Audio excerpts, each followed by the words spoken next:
güvenli bağlandığı anne babasından çocuk ayrılıyor ve dolayısıyla çocuk kaygı yaşıyor. Bu çok doğal çünkü biz bile yeni bir yere girdiğimizde, yeni bir ortama girdiğimizde kendimizi endişeli hissedebiliyoruz. Ki çocuk hiç tanımadığı bir yere annesinden babasından ayrılarak, güvenli bağlandığı anne babasından ayrılarak geliyor. Dolayısıyla burada heyecan yaşaması çok normal. Aslında bizim amacımız çocuktaki o kaygıyı gidermek değil de o duyguyla nasıl yönetebilir, o duyguyla nasıl baş edebilir bunu öğretmemiz lazım. Aileler burada biraz endişelenebiliyor, ikilemde kalabiliyor aslında çocuğun ısrarı üzerine. Çünkü çocuk ağlıyor, ya yakasından tutuyor annesinin gitme ne olur kal, kalmak istemiyorum, eve gitmek istiyorum. Dolayısıyla aile yani ikilemde kaldığında çocuk bunu görüyor. Yani çocuk çok zeki, çocuk bunun farkında ve bunu daha çok arttırıyor, dozunu yükseltiyor. Bu kez yerlere yatıyor, bu süreci daha da zorlaştırıyor. Çocuğunuz bununla başa çıkabilir, bu duyguyla başa çıkabilir. Dolayısıyla kısa, net bir açıklamayla diyeceğiz ki ben şimdi seni burada bırakıyorum, şimdi ben de işe gidiyorum, geri dönüp seni alacağım. Çocuk bunu bilecek. Orada kısa bir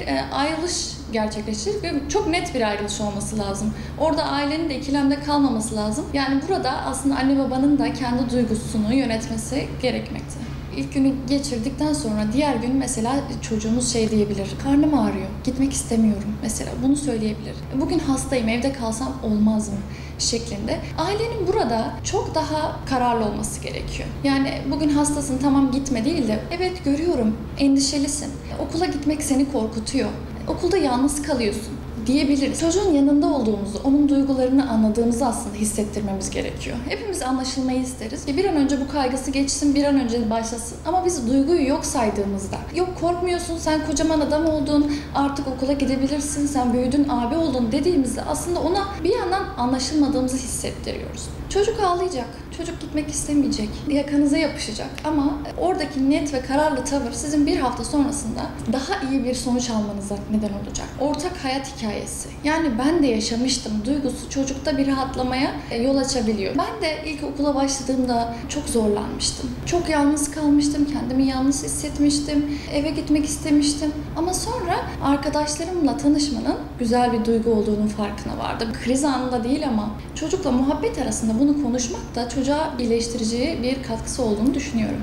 Çocuğun ağlaması, ısrar etmesi üzerine veliler endişelendikleri için bu sefer de çocuklar şunu düşünebiliyorlar. Eğer annem de endişeleniyorsa demek ki okul güvenilecek bir yer değil. Bu da süreci zorlaştırıyor aslında. Velilerin bu noktada kararlı, net olması çok önemli. Kendi duygularını da yönetmesi çok önemli ebeveynin burada. Çocuklara okunabilecek özellikle kitaplar çok etkili olur. Çünkü çocuklar kitaplarla özdeşleşiyor. Oradaki karakterin duygularını görüyor ve ben yalnız değilim. Bunu yaşayan başka kişiler de var duygusuna sahip oluyor.